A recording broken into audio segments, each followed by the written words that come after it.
시편 128편 1절에서 6절 말씀 교독합니다. 여호와를 경외하며 그의 길을 걷는 자마다 복이 있도다.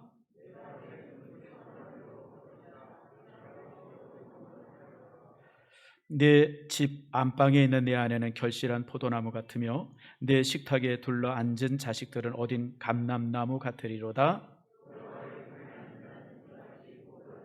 여호와께서 시온에서 내게 복을 주실지어다. 너는 평생에 예루살렘의 번영을 보며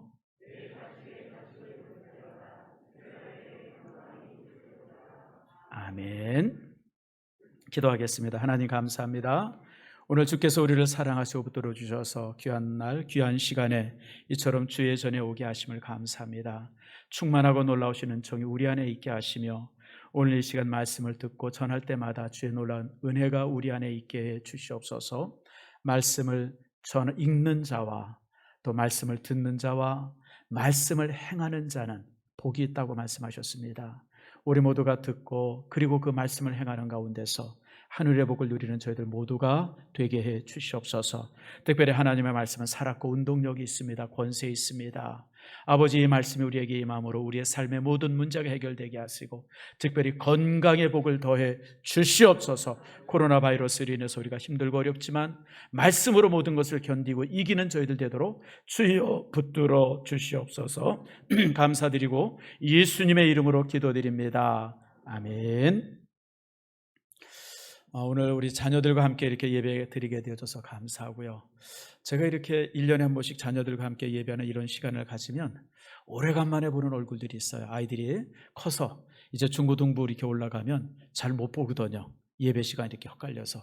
그러다가 이렇게 중고등부에 올라와서 이렇게 장성한 아이들의 모습을 보면 참 굉장히 기쁘고 이제 감사합니다.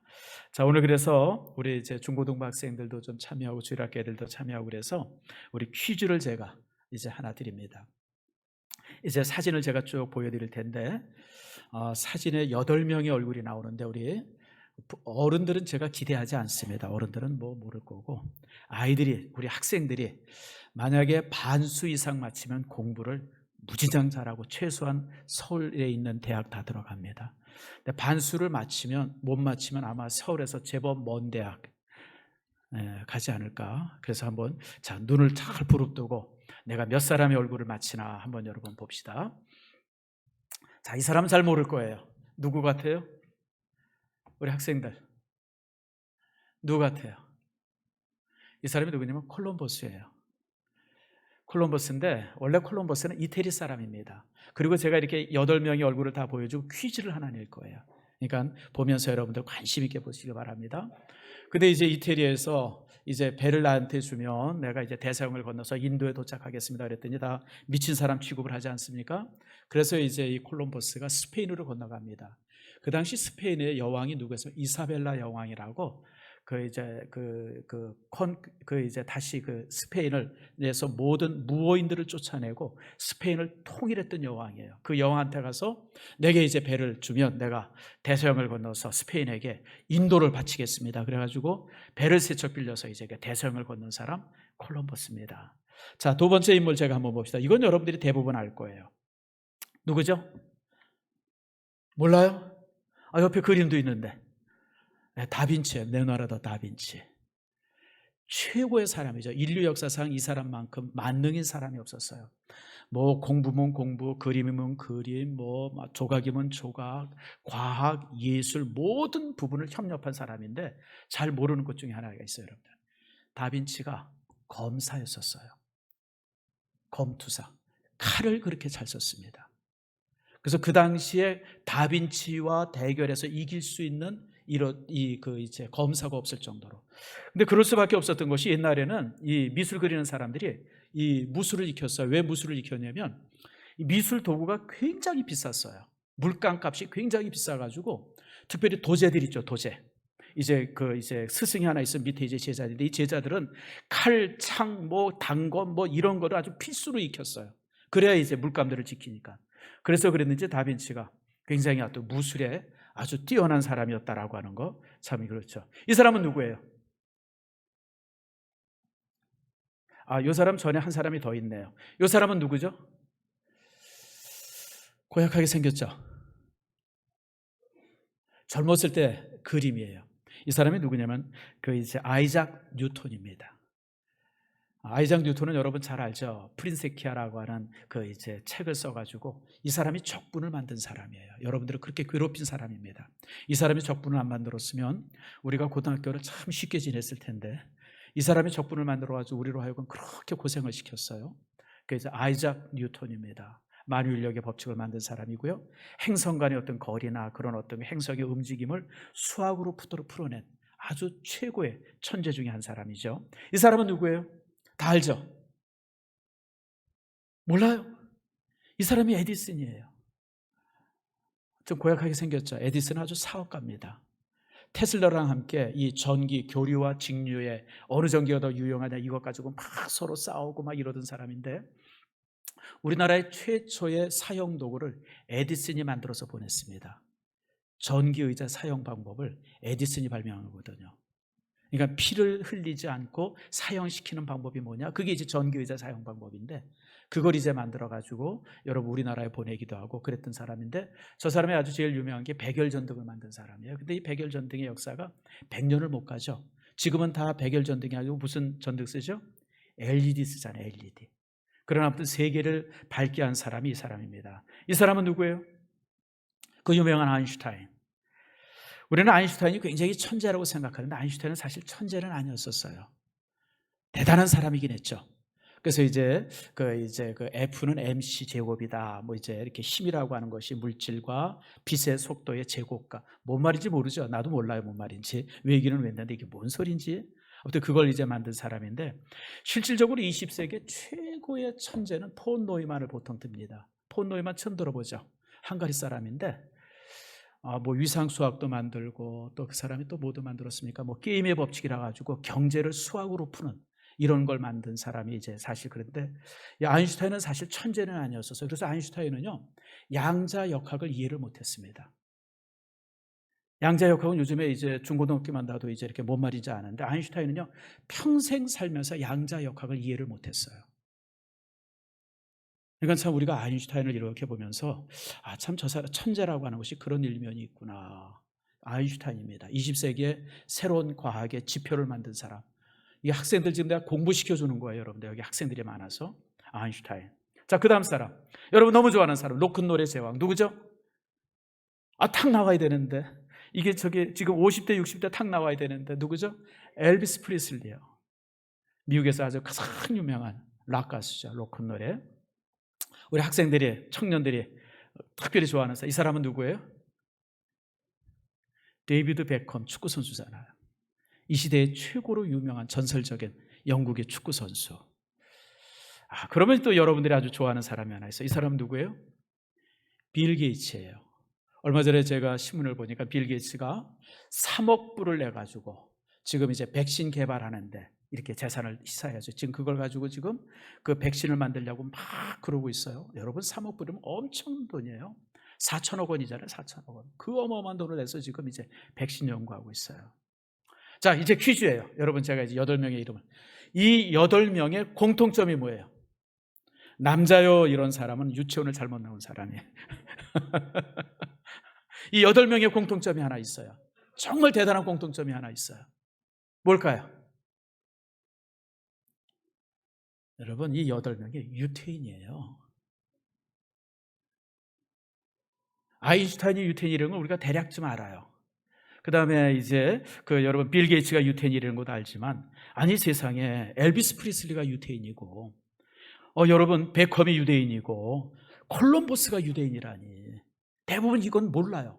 근데 사실 이 사람들이 실질적으로 우리가 세계 위인이라고 하는 사람들의 절반 이상이 유대인입니다. 찰리 채플린도 유대인이고요. 여러분 유명한 영화 배우 아닙니까? 희극. 뭐 그 외에 지금 무슨 키신저라든지 이름을 여러분들이 우리 아는 유명한 사람들 이름들을 이렇게 세워보면요. 그들 모두가 대부분 뭐냐면 유대인들이에요. 그러니까 이게 굉장히 20세기 미스테리예요. 왜냐하면 유대인의 총인구가 한 1600만 정도 되거든요. 지금 이제 이스라엘 땅에 살고 있는 유대인들이 한 800만 정도 되고요. 세계에 흩어져 있는 유대인들이 한 800만 정도 됩니다. 근데 어떻게 이 1600만, 우리나라 인구의 5분의 1도 안 되잖아요. 우리나라 남북간 합하면 한 9천만 되잖아요. 그러니까 우리나라 인구의 5분의 1 정도 되는 인구고 세계 인구의 0.3%인데요. 이 사람들이 세계 노벨상의 35%를 탑니다. 35%를. 그러니까 노벨상 받은 사람들의 3분의 1이 유대인입니다. 그뿐만 아니라 전 세계의 재산, 현금 재산의 3분의 1을 유대인들이 가지고 있습니다. 억만장자 중에서 40%가 유대인이라고 그래요. 그러니까 이게 많은 사람들이 이 부분을 가지고 되게 고민을 해요. 어떻게 이럴 수 있느냐. 미국의 아이비리그라고 하는 최고 좋은 대학들이 있어요. 아이비리그 아시죠 여러분? 예일, 하버드, 프린스턴, 무슨 콜롬비아 이런 한 5개 대학을 아이비리그라고 그러는데 그 아이비리그 학생들의 5명 중에 1명이 유대인이에요. 미국 전체 이 중고등학교 교사들의 절반이 유대인이랍니다. 아니 중고등학교 교사의 절반이 유대인이라는 게 여러분 상상이 갑니까? 그러니까 이게 이제 미스테리예요. 아니 어떻게 유대인들은 이렇게 똑똑한가? 어떻게 뛰어난가? 근데 사실 유대인이 그렇게 똑똑한 민족은 아니에요. IQ 검사를 하면 세계에서 가장 IQ 지수가 높은 사람은 대한민국입니다.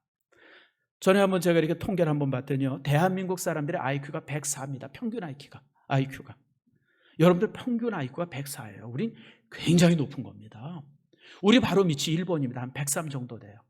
그 다음에 이제 무슨 뭐 홍콩이라든지 대만이라든지 이런 데도 좀 높고요. 이스라엘은 바로 그 정도입니다. 102인가 1인가 그 정도 돼요.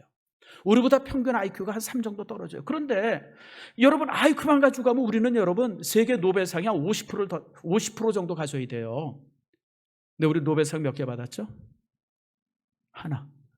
그것도 과학이나 이런 부분에 있어서는 못 받고 평화상.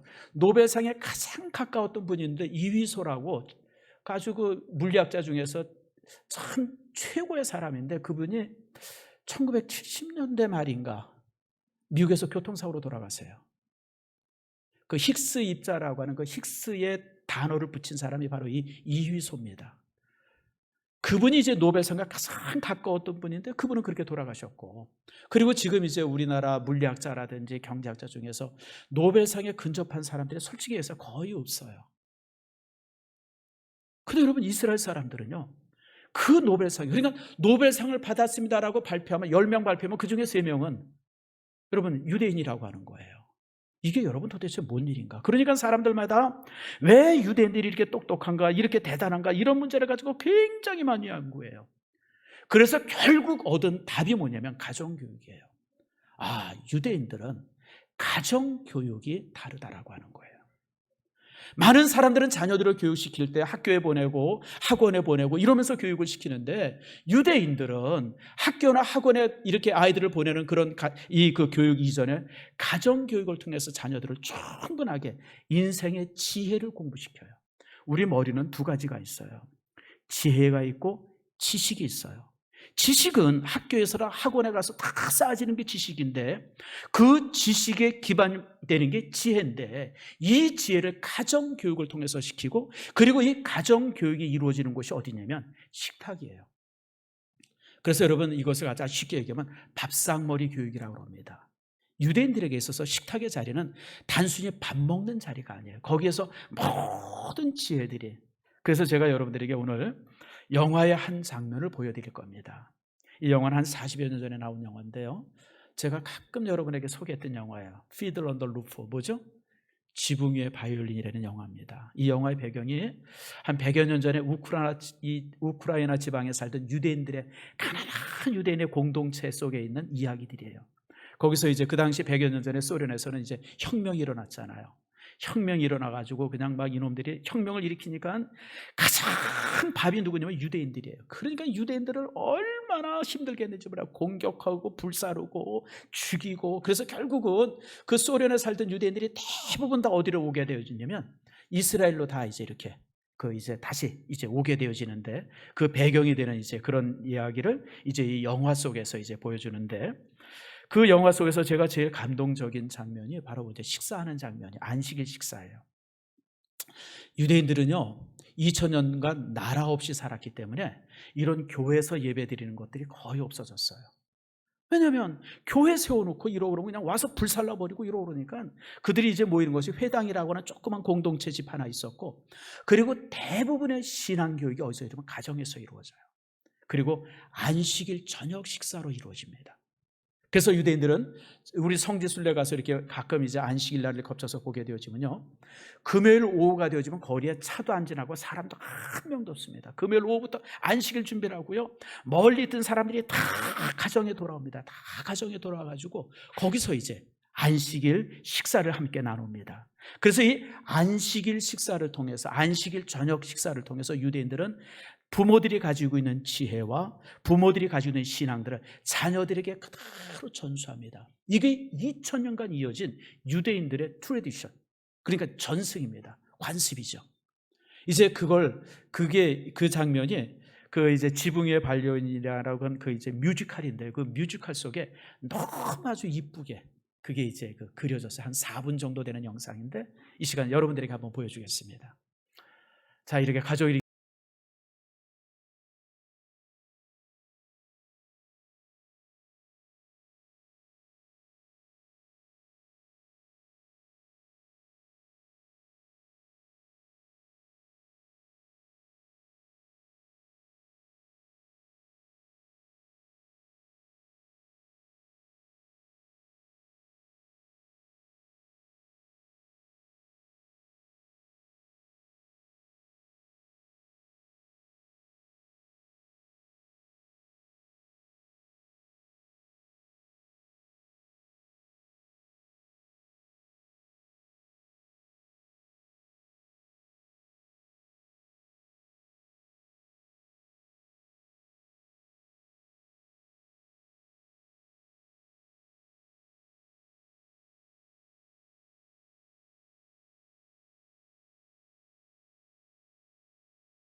분들은 USB를 가지고 지금 이제 사무실에 가면 제가 복사해 드릴게요. 불법인데. 근데 제가 이 영화가 너무 좋아서 저는 여러 번 봤어요. 여기 이제 유명한 그 이제 노래들이 많죠. 선라이즈 선셋이라든지, 이제 이렇게 그 지붕의 바이올린이라는 게 뭐냐면 이제 그 전통 속에 살아온 삶이 이제 새로운 시대에 막 이렇게 들어서면서 자녀들은 막 새로운 삶을 기대하고 막 그러면서 자신들의 전통이 이렇게 막 기울어져 가고 막 이런다 그러면서 그걸 이제 상징적으로 표현한 게 지붕 위에서 바이올린을 켜는 이제 그런 모습이다. 뭐 이제 그런 영화입니다. 자, 오늘 제가 이제 이 영화 속에서 보여주는 게 바로 오늘 우리가 읽은 본문 3절입니다. 자, 여러분 3절 말씀 한번 봅시다. 3절에 보면 따라합시다. 내 식탁에 둘러앉은 자식들은 어린 감람나무로다. 어린 감람나무다 그랬어요. 어린 감람나무. 자, 여러분 이게 무슨 색일까요? 무슨 말일까요? 어린 감람나무다. 바로 이거예요. 우리는 어린 감람나무다 그러면 땅에서 솟아나는 그 새싹을 생각하는데, 실제 본문에서 말하는 것은 이게 가지에서, 가지, 여기 가지 있죠. 이 가지에서 돋아나는 이 새싹을 말해요. 이 새싹, 이게 이제 어린 새싹이에요. 그러니까 모든 부모라고 하는 것은 이런 늙은 가지예요. 늙은 굵은 가지예요. 이제는 여러분 모든 열매는 늙은 가지에서는 안 열립니다. 항상 세 가지에서 열매가 열려요. 바로 그걸 얘기하는 거예요. 우리 부모들은 뭐 같은 사람이 이런 큰 줄기에 가지라는 거예요. 줄기에 가지. 그 다음에 여기에서 이렇게 새싹이 돋아나. 이 돋아난 새싹들이 누구냐면 바로 우리들의 자녀라고 하는 거예요. 바로 요 새싹. 요걸 제가 어디서 사진을 찍은 건지 지금 우리 5층에 있는 무화과 나무에서 제가 사진을 찍은 거예요. 그러니까 참 저는 이 말씀을 묵상하면서 인생이 그런 거구나. 여러분, 저나 여러분이나 나이가 이제 50 넘어가고 60 넘어가면 삐쩍 말라버린 가지예요. 우리 속에는 무슨 열매들이 없어요. 이제는 더 이상 기대할 것도 없고 소망도 없어요. 그런데 우리 속에서 이런 작은 가지가 돋아나는 거예요. 세 가지가 돋아나는 거예요. 그 세 가지가 돋아나면서 그것이 커지면서 잎이 만들어지면서 거기서 열매가 만들어지면서 풍성한 그런 소출이 있어지는 거예요. 그게 바로 어린 감람나무다라고 하는 거예요. 자, 제가 왜 이 말씀을 드리냐면 이게 이제 유대인들의 독특한 방법이에요. 여러분, 유대인들에게 있어서 부모의 역할은 이 굵은 가지와 같아요. 그리고 그 굵은 가지 같아서 바로 이제 안식일 저녁 식사라든지 이런 걸 통해서 자녀들에게 생명을 주고 지혜를 주고 그 속에서 끊임없이 자녀들에게 자신의 삶의 모든 것들을 나눠줘요. 자녀들은 부모와 같이 안식일 저녁 식사를 하면서 그 모든 것들을 배우고 깨닫고 그 속에서 키워져가요. 그러니까 유대인들의 안식일 방법은 이렇습니다. 영상에서 본 것처럼 만찬을 해요. 만찬이 끝나고 나면 이제 부모들이 성경을 읽습니다. 성경을 읽고 그리고 그 성경에 있는 내용들을 서로 이야기를 해요. 그러면서 이야기를 하면서 말씀을 서로 나누면서 자기들의 이야기를 나누고 또 부모들이 그러니까 여기서 인생의 지혜와 신앙들이 자녀들에게 고스란히 전수되는 거예요. 자, 여러분, 우리 아이들이 어떻습니까? 요즘 우리 아이들이 참 무섭죠. 특별히 사춘기를 전후하면 아이들이 무슨 폭군 같아요. 그러니까 아이들이 이게 왜 그러냐면 아이들의 삶 속에 갈등들이 많은데 이 갈등의 문제를 해결해 주는 곳이 없어요. 그러니까 누구랑 얘기를 하냐면 친구들이랑 얘기해. 친구들. 근데 그놈이 그놈이잖아요. 똑같은 놈들 서로 모여가지고 벨소리 다 하고 벨욕. 그러니까 요즘에 우리나라 청소년 문제가 참 심각해요. 그런데 유대인들은요, 그런 자신의 인생의 문제를 부모와 식탁의 자리에서 거기서 얘기를 해요. 엄마 학교에서 이런 일이 있고요. 아버지 친구들과 이런 일이 있는데 그럼 아버지가 자기의 살아왔던 삶들을 가지고 이렇게 자녀들 같이 대화를 해요. 그래가지고 유대인들은 이미 가정 속에서 부모가 가졌던 모든 지혜와 지식들을 물려받아요. 자, 여러분 물어봅시다. 땅에 심은 나무 가지가, 땅에 심은 묘목이 자라서 열매를 맺으려면 몇 년 걸려요? 제가 볼 때 5년, 6년 걸립니다. 그런데요, 가지에서 돋아난 가지에서 난 새싹이 열매를 맺는데 얼마 걸려요? 3-4달밖에 안 걸려요, 여러분들. 저도 참 제가 5층에 우리 무화과 나무 여러 번 와서 보시면 알지만 봄철 되면요, 가지 굵은 거 다 잘라지고 굵은 가지만 몇 개 남깁니다. 근데 그 굵은 가지 옆에서 다시 새 가지가 다 솟아가지고요, 거기서 항상 열매가 맺어져요. 그게 유대인들의 교육의 방법이에요. 유대인들은 자녀들을 그렇게 시키는 거, 그렇게 교육을 시켜요. 부모님, 그러니까 이런 그 안식일 저녁 예배나 또 예배를 마치고 아이들과 대화하면서 아이들이 가졌던 모든 문제들을 함께 의논하고 격려하고 또 함께 그것을 고민하고 이러면서 부모들의 모든 지식들이 자녀들에게 그대로 전수되는 거예요. 그대로 전수. 그러니까 자녀들은 이미 이제 10대 후반이 되어지고 20대가 가져지면 그가 가지고 있는 삶의 지혜는 우리의 자녀들과 비교할 수 없게 되어지는 거예요. 무슨 얘기인지 아시죠? 그래서 여러분, 참 놀라운 사실 중에 하나가 유대인들은 청소년 문제가 없어요. 우리나라는 청소년 문제가 심각하잖아요. 요즘에 무슨 엠번방이라는 거 이런 걸 봤더니 무슨 애들이 그냥 10대 중반 후반 이놈들이 그런 못된 영상들을 만들어가지고 서로 배포하고 그냥 여러분 상상해 가요? 우리가 적어도 한 10년 전 20년 전만 해도 그런 짓은 한 40대 50대들이 하는 짓인데 이제는 여러분 그걸 10대들이 한다니까요. 참 요즘 우리나라 청소년 문제 심각합니다. 여러분들이 키우는 자녀들이요, 얘네들 도대체 어디까지 알고 있고 무엇을 알고 있는지 우리가 가늠이 안 돼요, 여러분들. 근데 유대인들은 안 그래요. 어려서부터 끊임없이 부모들과 대화하고 또 대화하면서 이런 여러 가지 문제들, 갈등의 문제, 이런 것들이 거기서 풀어지면서 답을 얻으면서 성장이 돼요. 그래서 세계에서 유일하게 청소년 문제가 없는 나라가 유대인들이라 그래요. 물론 꼴통도 있을 거예요. 별난 놈도 있을 거예요. 그러나 대략적으로 전반적으로 볼 때 그렇다고 하는 것이 통계입니다. 그래서 여러분, 유대인들의 교육은 거인의 어깨 위에 자녀를 세우는 것과 동일합니다. 거인의 어깨 위에 선다. 이게 제가 참 좋아하는 말인데요. 이 말은 누가 최초에 한 말은 아닌데, 이 말을 유행시킨 사람이 누구냐면 이제 뉴턴입니다. 그 뉴턴에게 뉴턴이 그 유명한 프린시키아라고 하는 이 책을 쓰고 적분을 발견하고 그다음에 만유인력을 얘기하고 막 이러면서 발표를 했을 때 기자가 뉴턴에게 와서 묻습니다. 아니 뉴턴경, 당신의 성경의 비결이 무엇입니까? 그랬더니 뉴턴이 이런 얘기를 해요. 내가 오늘날 같은 업적을 남길 수 있었던 가장 큰 이유는 내가 거인의 어깨 위에 서 있었습니다.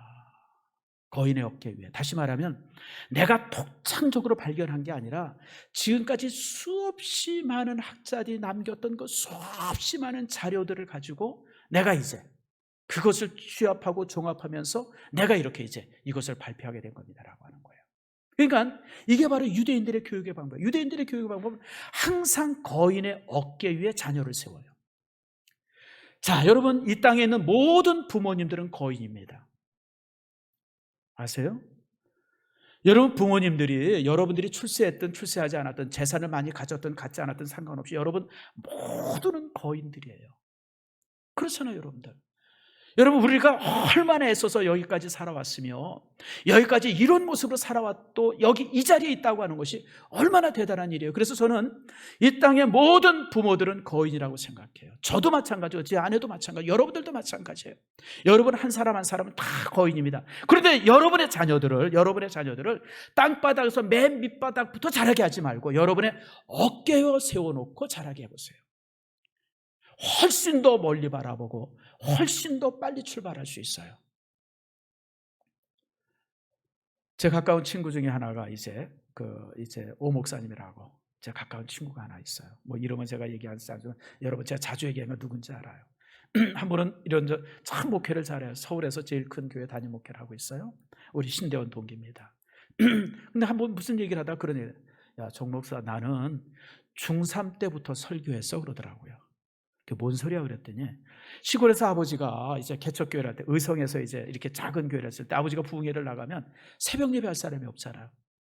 그러면 새벽 예배할 수 없으면 자기가 중3 때 새벽 예배를 시작했다는 거예요. 나는 새벽 예배 설교를 30이 넘어서 시작을 했는데 그 친구는 새벽 예배 설교를 13살 14살에 한 거예요. 나보다 목회를 15년 빨리 한 거예요. 그러니까 여러분 나보다 목회를 15년 빨리 했으니까 얼마나 나보다 빠른 거예요, 여러분들.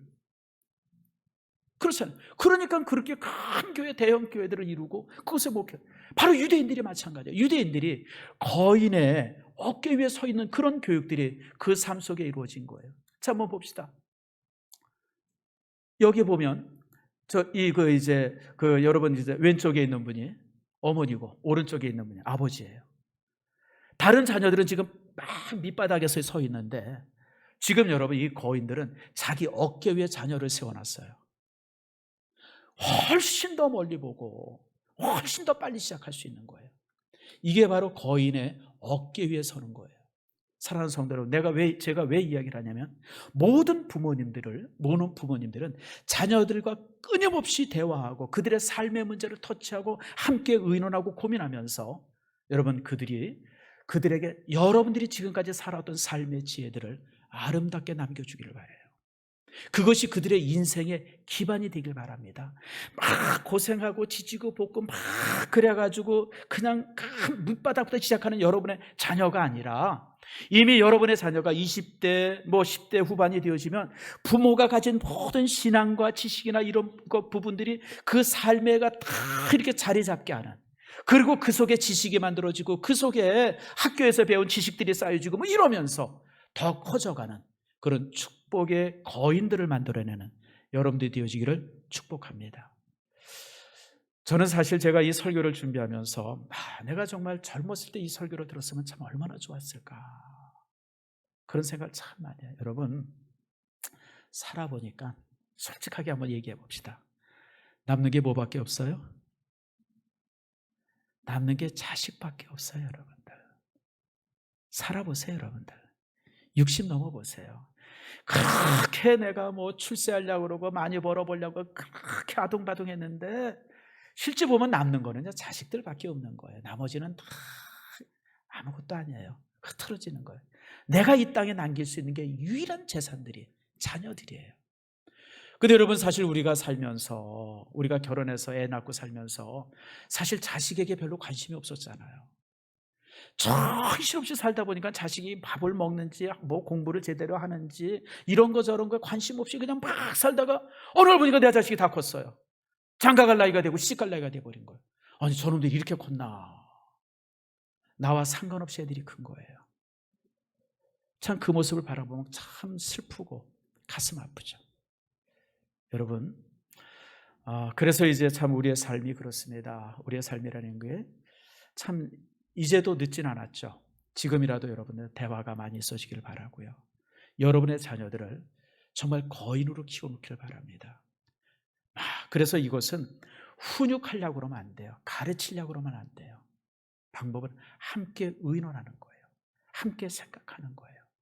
부모들도 자신의 문제가 있으면 아이들에게 내놓을 줄 알아야 되고, 자녀들도 또 부모들에게 이렇게 내놓을 줄 알고, 그런 것에 의논하면서 서로 지혜가 쌓여져 가고, 그런 그 쌓여진 지혜 속에서 새로운 지식들이 또 만들어져 갈 때 여러분 자녀들이 건강하고 아름답게 세워져 가는 겁니다. 그리고 또 오늘 5절에 있는 말씀처럼 5절은 이렇게 말씀하죠. 자, 5절 말씀 한번 봅시다. 여호와께서 시온에서 내게 복을 주실지어다. 너는 평생 예루살렘의 번역을 보며. 시온에서, 시온은 어디를 말합니까? 교회를 말합니다. 교회에서.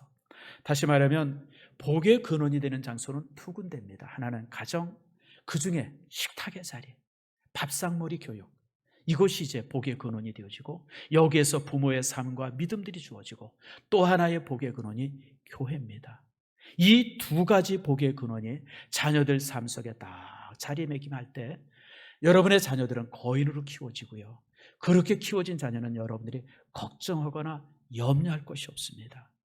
그들의 삶이 건강하고요, 아름답게요, 여러분보다 더 큰 거인으로 자라있기 때문에 그렇습니다. 아무쪼록 이제 우리가 이 가정주의를 맞이해서 우리의 자녀들을 이처럼 거인으로 키워내는, 정말 더 아름답게 키워내는, 그래서 거인으로 살아왔던 우리 부모님으로부터 더 큰 거인으로 키워지는 여러분들의 자녀들의 모습들이 다 되어지기를 축복합니다.